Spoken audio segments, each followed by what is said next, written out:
watching 48 Fastcast. Good Thursday afternoon, everyone. I'm Liz Hurley with this 48 Fastcast, our digital newscast where we bring you the top stories in under 10 minutes. We start today in Huntsville, where we are learning more about a body found inside a home. Police identified the victim as 47-year-old Mark McGarr. Huntsville officials say they were called to a home on Clovercrest Drive early Wednesday morning. Now they say no foul play is suspected in McGarr's death. The investigation determined that McGarr suffered a medical event during the night. Well, certainly a hot one for your Thursday. Those of you longing for the fall-like feel, it is not here yet. It's still summer, and it certainly will feel like summer for today and for Friday and through the weekend. Right now in Decatur, the party boat is in the house, and it's hot. 93 degrees right now in Decatur.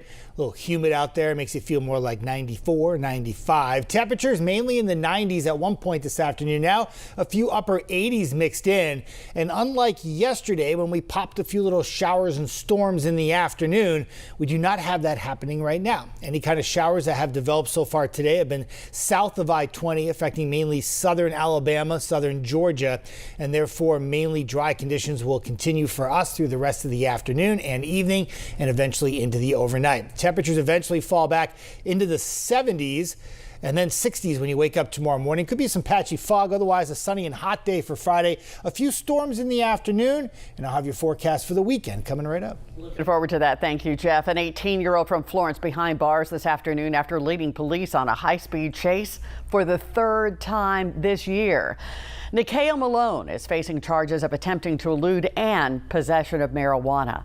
Malone was first arrested back in May for leading police on a high-speed chase through Florence. He bonded out then and was arrested again last week for fleeing from a state trooper, where records show he drove more than 100 miles an hour before finally crashing his car. And then just days later, he was pulled over again for a third time for escaping police, and he took off about 60 miles an hour in a 25-mile-an-hour zone. The judge revoked Malone's bond, and he now remains in the Lauderdale County Detention Center. A newborn baby surrendered in a baby box in Muscle Shoals for the first time since its installation. That baby was dropped off at the box located at Muscle Shoals Fire Station 4, according to Mayor Mike Lockhart. This baby box gives parents the opportunity to surrender their newborns anonymously within 45 days of their birth. WAFF 48's Aria Pons will have more on this baby box coming up today in our 4 o'clock newscast. The Limestone County Commission received a grant to help improve safety measures at Sugar Creek. We'll tell you all about that after the break.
Limestone County leaders buying property near Sugar Creek to build a kayak launch area.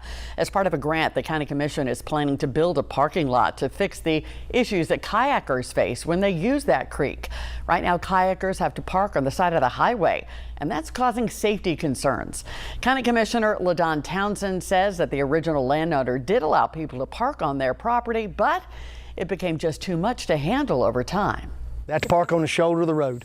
and then get out and walk. And this way they'll be right here on the side of the creek, out of the roadway and in a parking lot that's safe. I've gotten several phone calls about near mishaps, and I'm afraid at some point somebody's going to get injured. So if we can get this project completed, we'll get people in a safe environment and be safe for the motorists and for the people that are, utilizing the creek.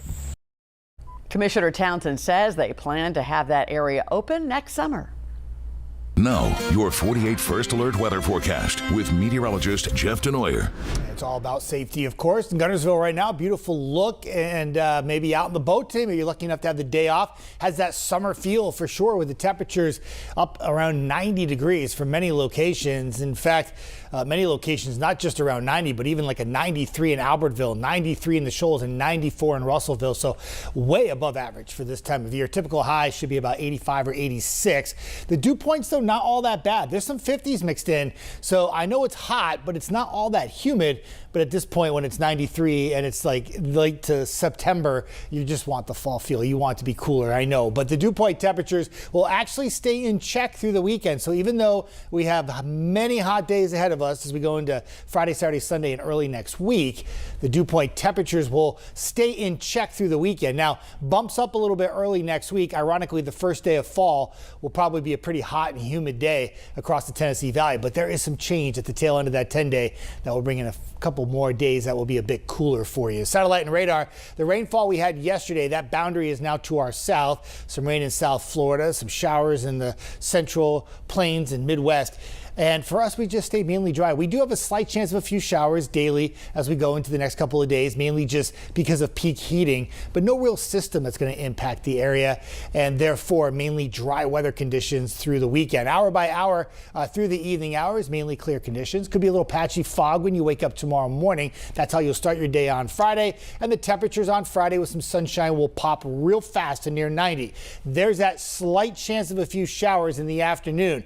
What becomes a problem is when we forecast rain on Friday, there's high school football action in the evening. So if these storms linger through the evening, which I think they will, they'll have some heavy rain and some lightning, could cause some delays to some of those high school football games. We'll be tracking the radar throughout the day. Storms will fizzle out by 10 p.m. and overall, not a bad night for high school football if you can dodge the storms. It'll be just mostly cloudy and a little on the warm side with kickoff temperatures around 80 degrees. For the weekend, slight chance of some showers both days, but I think the headline's more about the heat around 90. Still hot and humid on Monday, but that frontal boundary that's going to bring some big time change will also spark some showers and storms through middle of the week before the cooler temperatures filter in by the end of the week. Thank you, Jeff. That'll do it for this Thursday edition of 48 Fastcast. We will be back online shortly with Before the 4 and AJ Wiest.